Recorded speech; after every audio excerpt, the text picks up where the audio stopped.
Hello, it is Ryan, and we could all use an extra bright spot in our day, couldn't we? Just to make up for things like sitting in traffic, doing the dishes, counting your steps, you know, all the mundane stuff. That is why I'm such a big fan of Chumba Casino. Chumba Casino has all your favorite social casino-style games that you can play for free anytime, anywhere with daily bonuses. That should brighten your day a little. Actually, a lot. So sign up now at ChumbaCasino.com. That's ChumbaCasino.com. No purchase necessary. VGW Group. Void where prohibited by law. See terms and conditions. 18+. Hello and welcome. It is Eric Erickson here, the Eric Erickson Show across the nation.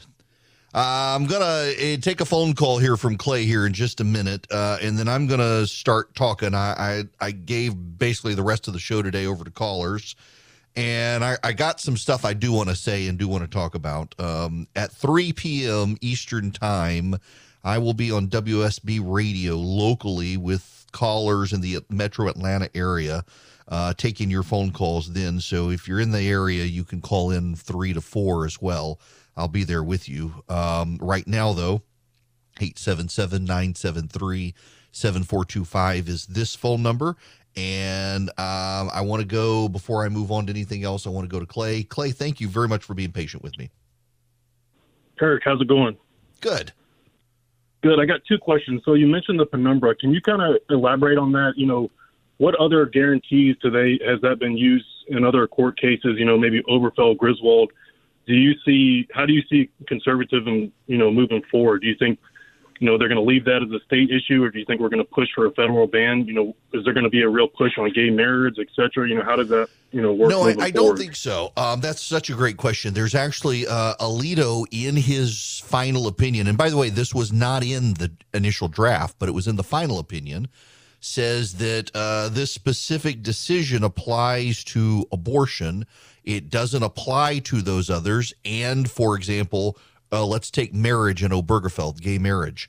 What Alito says and what is echoed by Brett Kavanaugh in his concurrence is that there's always been a marriage right in the penumbra.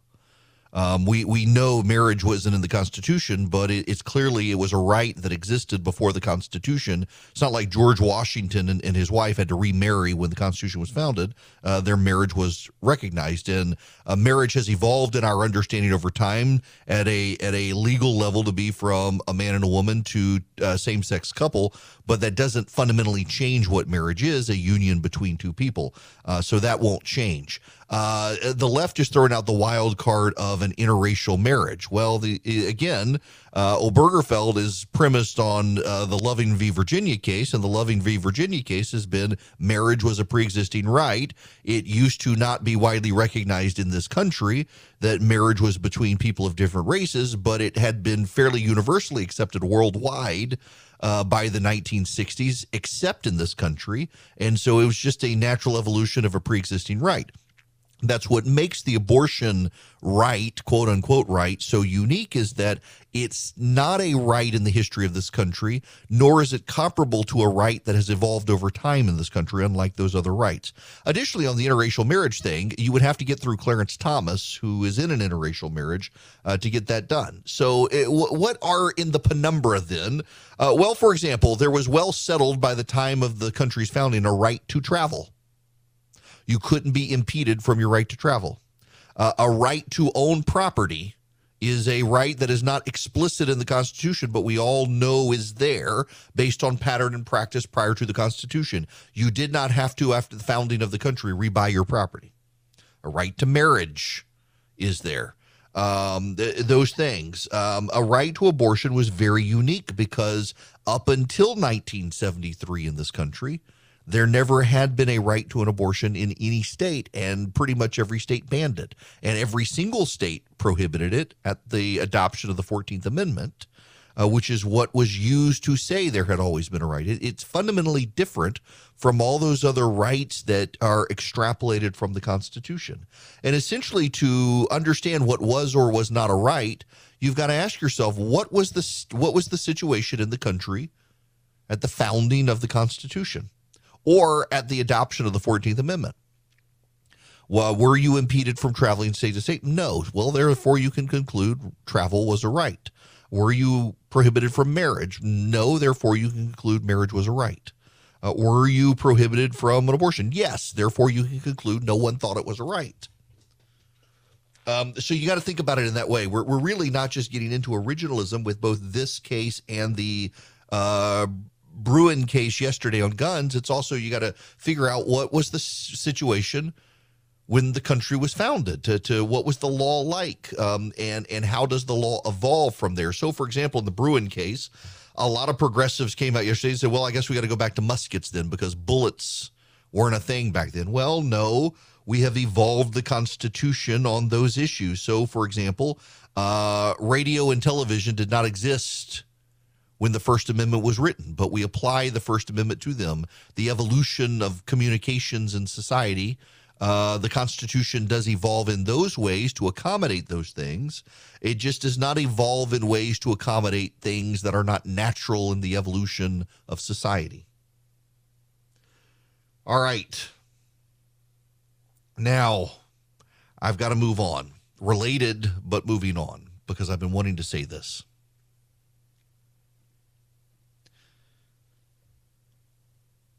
I want to be, I admit I've been a little bit trollish on social media today, rubbing salt in wounds. But I want to be reasonable and civil here, and some of you won't like it anyway.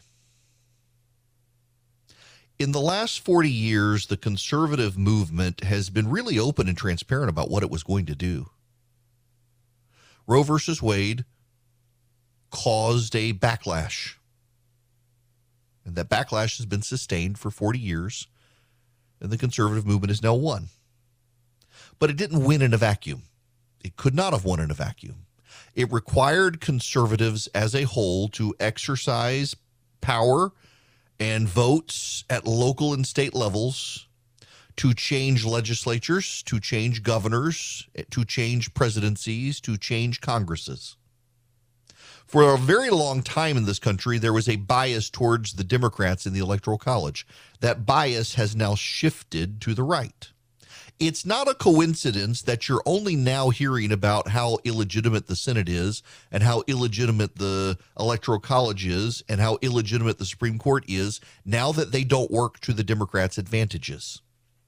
Over the last 40 years, as Republicans and conservatives have been building a conservative legal movement and an intellectual movement to tear down Roe v. Wade, the Democrats and the progressives have been embedding themselves within the media and within cultural organizations that set the tastes of the country and within the academy.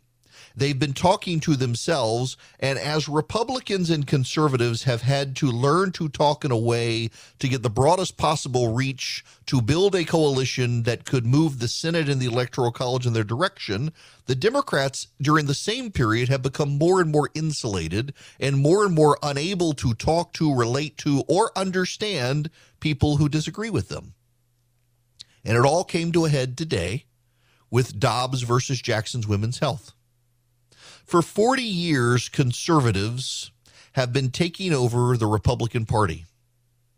One could not get elected in the Republican Party at the national level without being pro-life. One could become president of the United States as a Republican and lose it all by not putting pro-lifers on the bench. And conservatives were burned by Souter and Anthony Kennedy and Sandra Day O'Connor in many respects, who leaned to the right, but not enough to get rid of Roe. The David Souter appointment by George H.W. Bush was a defining moment, orchestrated by John Sununu, who assured George H.W. Bush he would be right on life, and he became one of the most reliable liberals on the Supreme Court. So conservatives plugged away. In 2016, Donald Trump got elected. I didn't vote for the guy. I didn't think he would be really a conservative. He had been a pro-abortion advocate and a supporter of Planned Parenthood and even praised them on the campaign trail in 2016. And turns out Donald Trump is definitionally the most pro-life president America has ever gotten. I'm glad to be wrong on that point, and I'm glad he won, because we wouldn't have gotten today but for Trump winning in 2016. It would have eventually come, but it came sooner than a lot of us expected. I saw 2016 as a great setback. I just knew Clinton would win Little did I realize that Americans actually shared my loathing for her. I assumed I was the anomaly and most Americans would put up with her. But nope. Most Americans hated her just as much as I did, rejected her for Donald Trump, a man I didn't much care for, but who was a great president. But we've been very open and honest about this the whole time.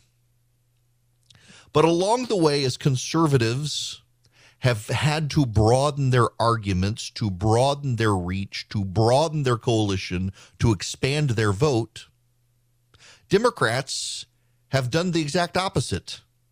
They've taken over the PR shops of major corporations. They've taken over the academy. They've taken over TV networks and newsrooms across America. And then they began talking to themselves. And because while they were doing this, they were also increasingly isolating themselves in urban enclaves and coastal palaces, they lost touch with everyone else. And by losing touch with everyone else, they forgot how to relate. Now they're left with angry voices on MSNBC who are telling you during tough economic times that you should shut up. It's actually better than you think, and you can go buy a battery-powered car. They're telling women who can't find formula, well, why aren't you breastfeeding, you selfish woman? Many women can't breastfeed. They've lost the ability to talk to anyone else, to relate to anyone else, to empathize with other people. They're in a bubble. There have been repeated surveys from Pew and from Gallup and from Ipsos and others that show a conservative is far more likely to know and be friends with a progressive than a progressive is to be friends with and know conservatives. Conservatives are far more able to articulate reasonably, honestly, and with charity the arguments of the left than the left can for the right. I can tell you why the left supports abortion rights, and if anyone on the left tries, they immediately descend into, well, Republicans just want to control women's bodies, which isn't true. They don't understand the arguments. They can't relate. They don't empathize. They don't sympathize. They don't know the people. This will change, of course. Events change things, and there's no such thing as permanence in American politics. But if you're on the left, you would do well to realize that those of us on the right, we're not your enemy. We're just your opponent. You would do well to realize we're not out to get you. We've been very open and transparent about what we wanted. We wanted Roe v. Wade ended and the issue returned to the states. And you would do well to realize that you have to build a coalition outside of like-minded people in order to win, which is what conservatives have done. It is not a coincidence, as I said, that for the decades where there was an electoral college and Senate imbalance in favor of the Democrats, you never heard anyone complain about the illegitimacy of those institutions. It was never in the media.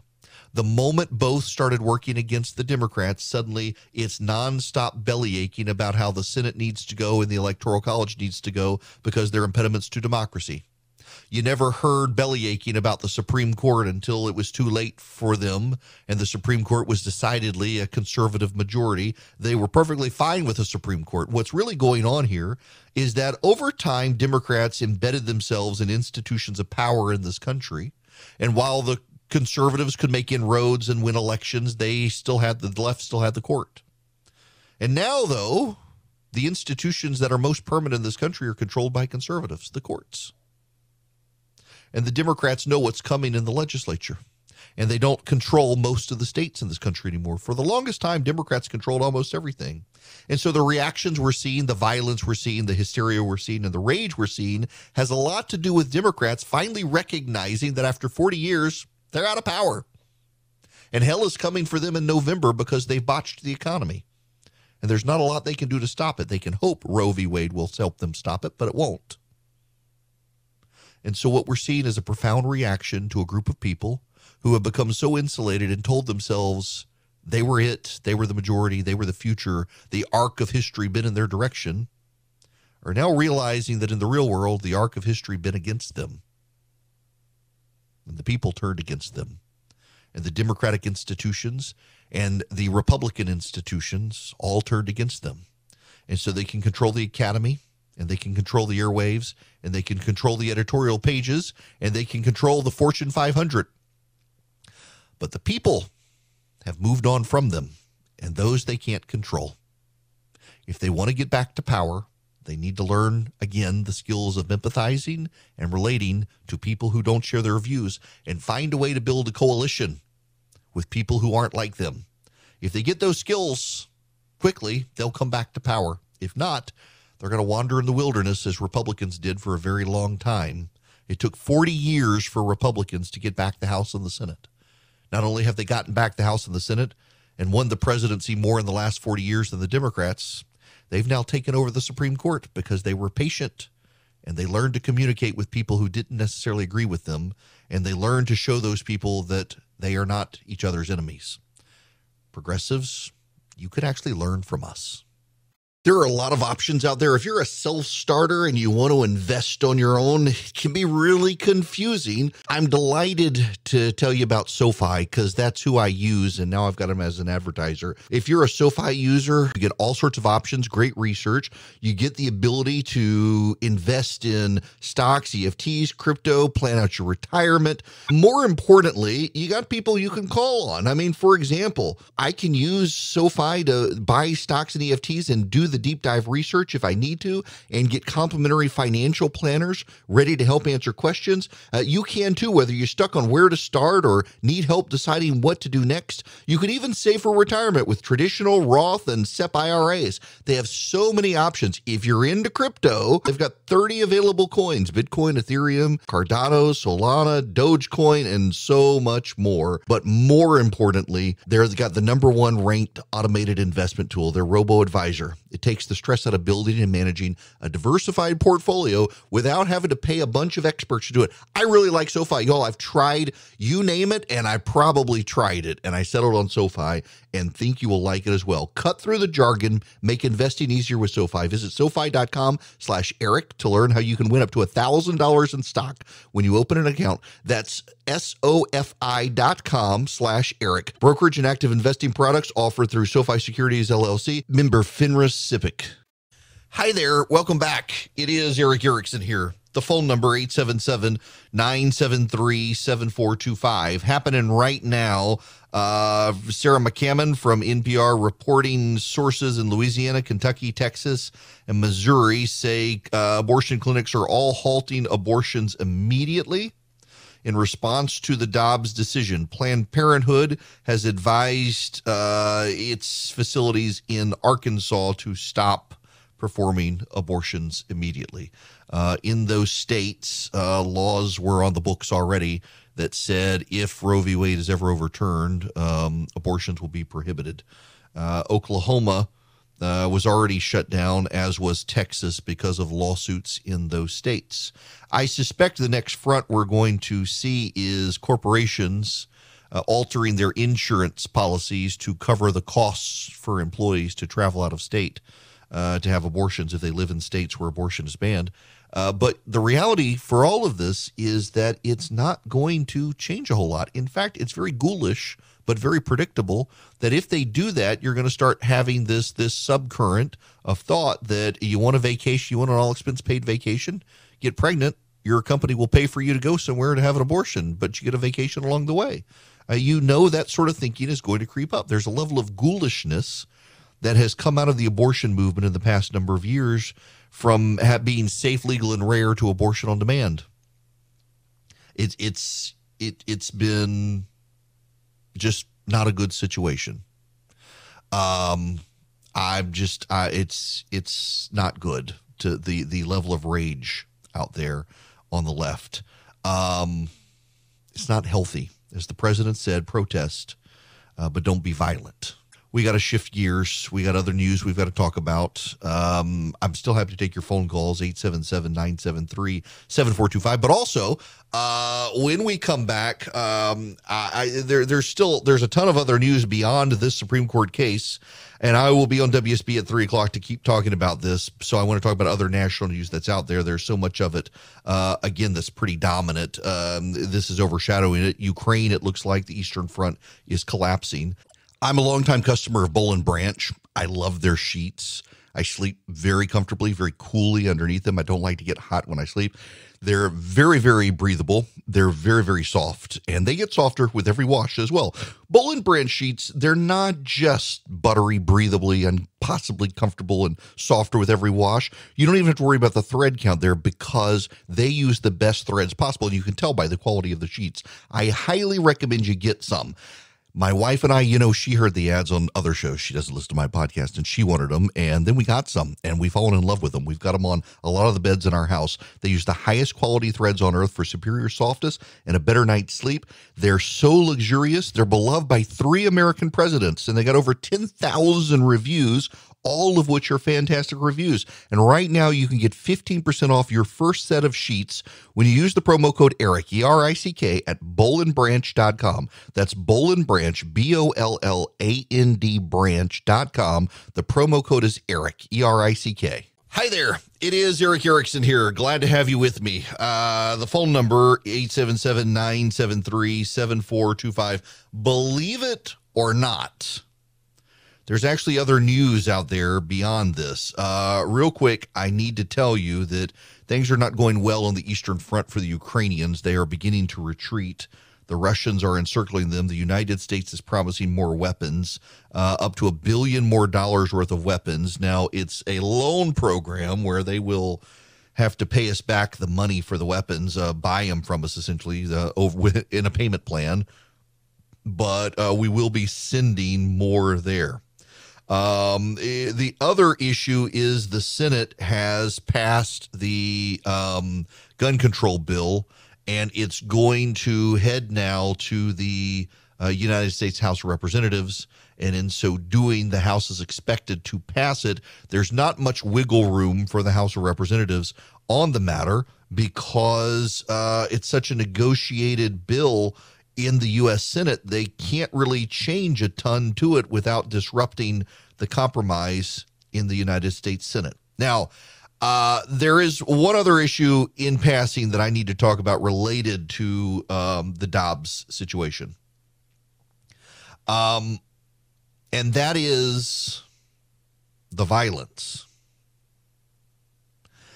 I am worried that there will be violence in the country related to the Dobbs decision.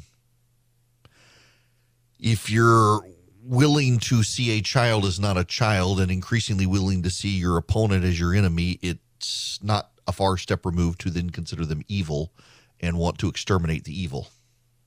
The Catholic Church is heeding a federal law enforcement warning that radical groups calling for extreme violence against churches nationwide may be planning something. A night of rage has been called by a pro-activist group called Jane's Revenge. The Department of Homeland Security has met with Catholic leaders in the country, urging them to be cautious over the next week as tempers flare regarding abortion. And it is a concern I have, but it's actually a broader concern I have.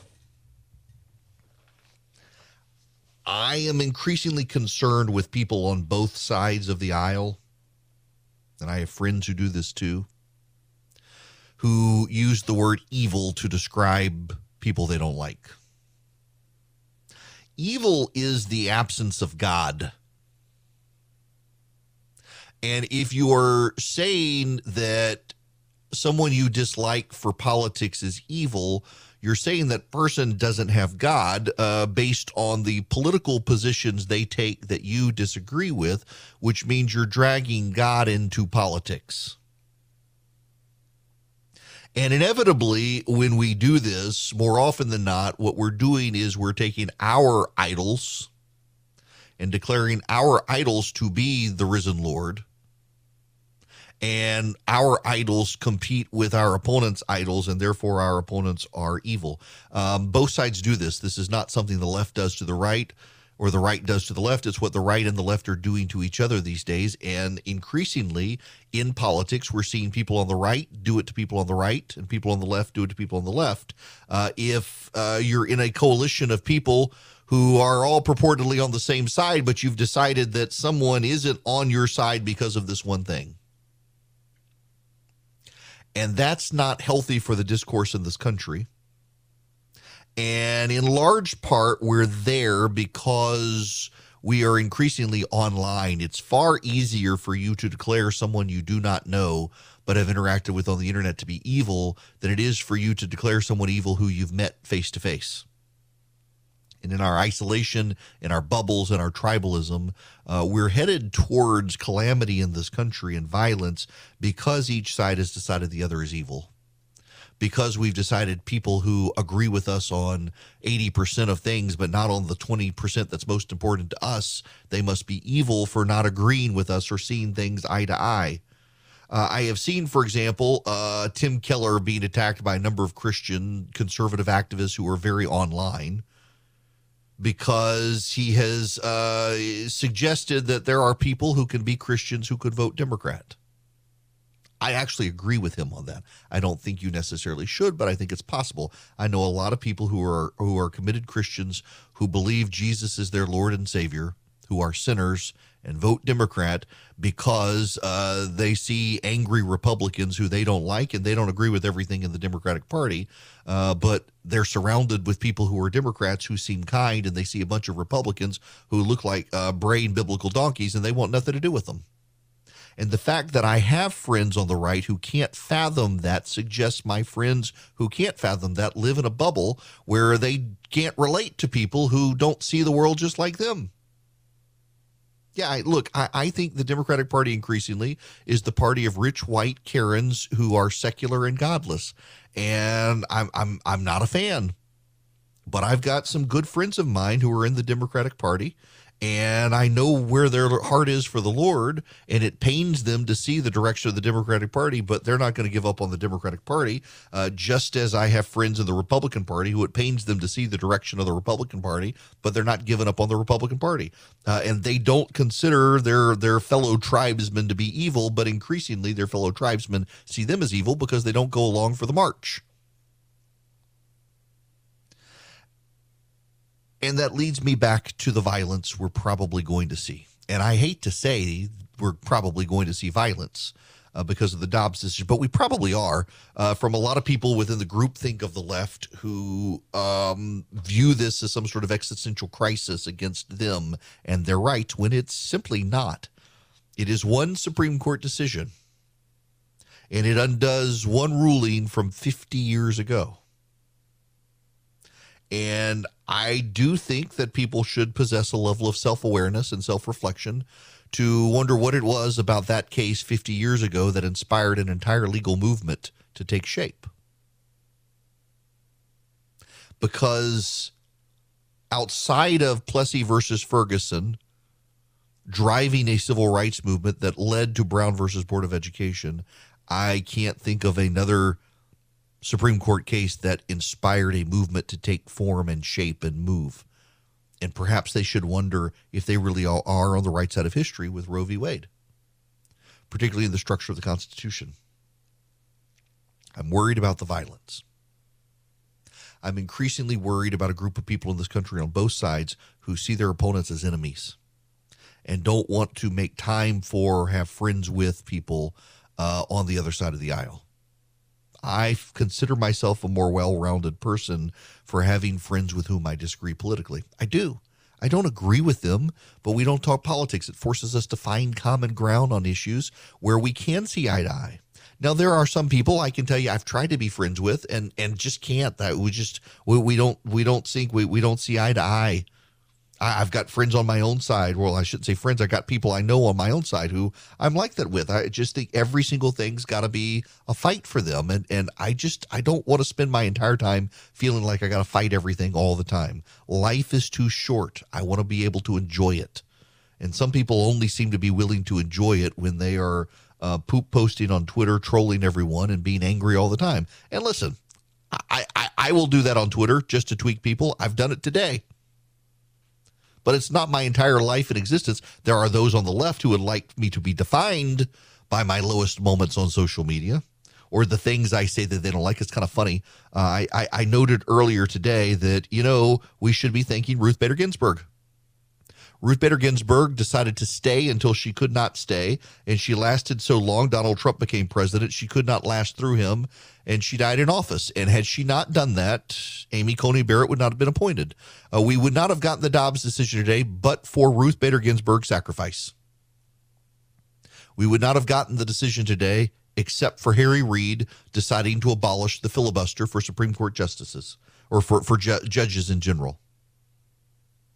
But for Harry Reid and Ruth Bader Ginsburg, we would not have gotten the Dobbs decision. And in pointing that out, I have enraged a bunch of Democrats. But I stand by it. It's true. Ruth Bader Ginsburg and Harry Reid deserve a monument funded by the pro-life movement, thanking them for their sacrifices to make this happen. If that enrages you, be mad at them. Don't be mad at me. Reid's the one who got rid of the filibuster for nominations. Ginsburg is the one who was given plenty of opportunity and lots of pressure to resign under Obama, and she refused. She thought she could outlast everyone. Hubris got the best of her. And the result is we got an end to Roe v. Wade. That's just history. History in the making. Don't be mad at me for pointing it out. But the fact of the matter is some people are enraged by that. They're furious with me pointing that out, and all I'm doing is noting the history of it.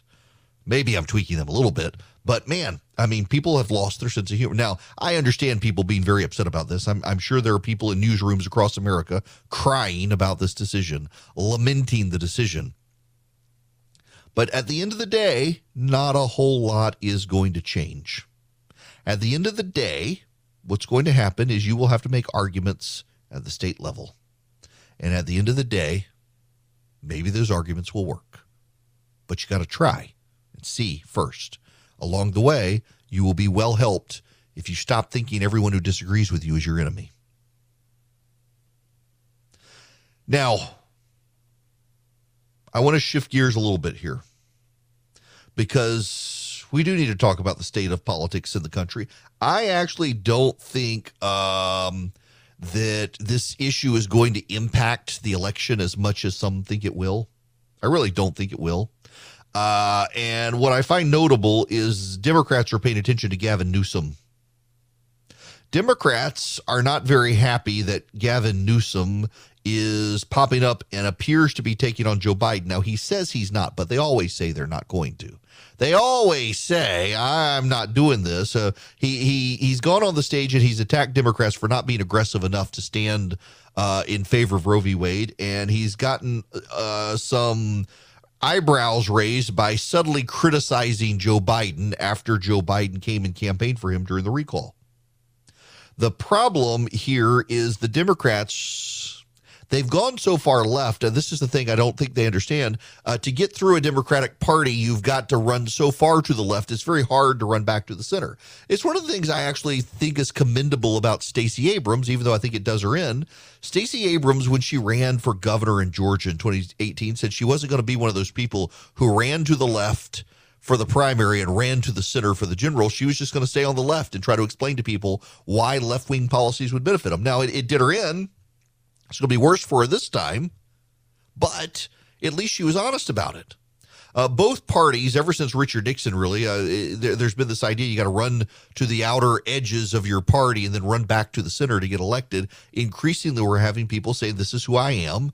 Vote for me and my policies will help you. And Gavin Newsom is one of those people. The problem is I don't think the timing is right for the Democrats in this right now. I don't think the timing is going to help the Democrats. I do think there are going to be a flurry of polls that come out that are designed to suggest that this Dobbs decision helps the Democrats, but I don't think it lasts. I don't know that it'll be real. And the reason I don't think it will last is because I really don't think that people are going to care much about it because it doesn't impact them. What really will impact them will be inflation, and inflation's not going away. What's going to impact them are gas prices, and gas prices are going to come down some, but not much. And grocery prices, all of the inflation, all of this is going to hurt them very badly. All of this is going to be an anchor on the Democrats, much more so. Now, Republicans may lose Pennsylvania. Dr. Oz is not a good candidate, and Donald Trump will get some of the blame for that. But my goodness gracious, I just don't think the Dobbs decision is going to destroy the Republicans. If anything, I've done enough research on the polling of abortion to know that it's very muddied. A lot of people say they don't want it to be ended, and a lot of people who say they don't want it to be ended also want to put enough restrictions on place to make it all but impossible to sustain the abortion movement in the country. People are very conflicted on it. So I would be very careful how you read the polls into this. Now, I got to read you something else, and that is the incredible deal from Eden Pure and its thunderstorm. You can get 3 of them right now. Clean the air. After all the stuff we've talked about today, you might as well want to clean the air. If you go to EdenPureDeals.com and you put Eric3 as a discount code, you'll see the offer from Eden Pure. It's an air purifier, the Eden Pure Thunderstorm. You can hold it in your hand. You can plug it into the wall. You can also use a USB cord to power it, so you can plug it in your car, for example, where I've used mine in rental cars. I keep one in my suitcase because it really does eliminate odors. Yes, it gets rid of the dust. It gets rid of the mildew. It gets rid of the pollen. It gets rid of all that, but it eliminates odors. So if you have a stinky car, a stinky hotel room, a stinky, well, for example, my kitchen, after I fried something, you plug in the Eden Pure Thunderstorm and it just destroys the odors. It does not mask them. It eliminates them. And you can get 3 of them right now for less than $200. So you can run one upstairs, one downstairs, one in your basement or your car, your RV, take it in your, keep it in your hotel room, suitcase, whatever. You get 3 of them with the discount code ERIC3 at EdenPureDeals.com. EdenPureDeals.com is the website. The discount code is ERIC3. You get 3 Eden Pure Thunderstorms for less than $200. You're saving $200 and you get free shipping. Hello, ladies and gentlemen. It is Eric Erickson. Delighted to have you with me. The phone number is 877-973-7425. Should you wish to be a part of this here program, delighted to have you with me. If you're on WSB in Atlanta, just stick around. I will be with you instead of Sean Hannity in the 3 o'clock hour, taking your phone calls and answering your questions about the situation with the Dobbs case. People are coming unhinged and unglued about this today. They really are. Glenn Youngkin, the governor of Virginia, says he would like to see a 15-week ban in his state, which is actually popular.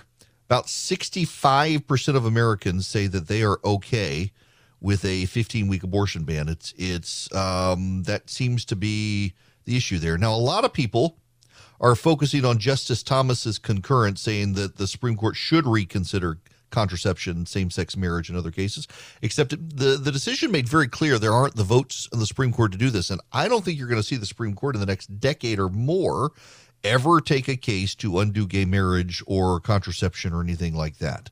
There will be a lot of hysteria out there. I just don't think you're going to see any sort of big effort there. Now, I gotta move on because I do think you need to also be aware of the fact that the FDA has told Juul to cease its e-cigarette sales. It's got to stop selling all of its vapes. It's the biggest player in the e-cigarette movement. I suspect what you're going to see is a lot of these companies that have done cigarette alternatives are going to go back to cigarettes now. And they're going to start pushing that. A lot of people, I know a number of people who kicked the cigarette habit by moving to vapes, and now the FDA is coming for them. I'm not sure that's a wise idea. Also, the CDC has unanimously recommended the COVID vaccine for kids 6 to 17. Listen, I know there's a big question about toddlers out there. I don't think you need to give your toddler the COVID vaccine. If you want it for yourself or your teenagers want it, go for it. Given the data, your kid is not going to get very sick, more likely than not, unless they're deeply unhealthy. And in that case, you may need to get it. I can't believe we're still having this conversation on the COVID vaccine and COVID right now, but COVID is on the rise around the nation. There actually is a new big outbreak of a new variant, and the indifference of a lot of people out there is actually having some degree its spread. That being said, if you get it, you get it, and you're probably more likely than not going to be okay. Hospitals are not being overwhelmed. It's more like the seasonal cold or the seasonal flu at this point. And so I wouldn't be freaked out by it. I know a number of people in the last number of weeks who have gotten it. I have still never gotten it. I expect I will at some point. It's not like I'm lowering precautionary stuff, but I'm not going around with a mask and gloves on. And I don't think you should either. It's not healthy for that mindset to invade your life. You guys have a great weekend. I'm switching over to WSB right now. With the Lucky Land Slots, you can get lucky just about anywhere. This is your captain speaking. We've got clear runway and the weather's fine, but we're just going to circle up here a while and get lucky. No, nothing like that. It's just these cash prizes add up quick. So I suggest you sit back, keep your tray table upright, and start getting lucky. Play for free at LuckyLandSlots.com. Are you feeling lucky? No purchase necessary. Void where prohibited by law. 18+ terms and conditions apply. See website for details.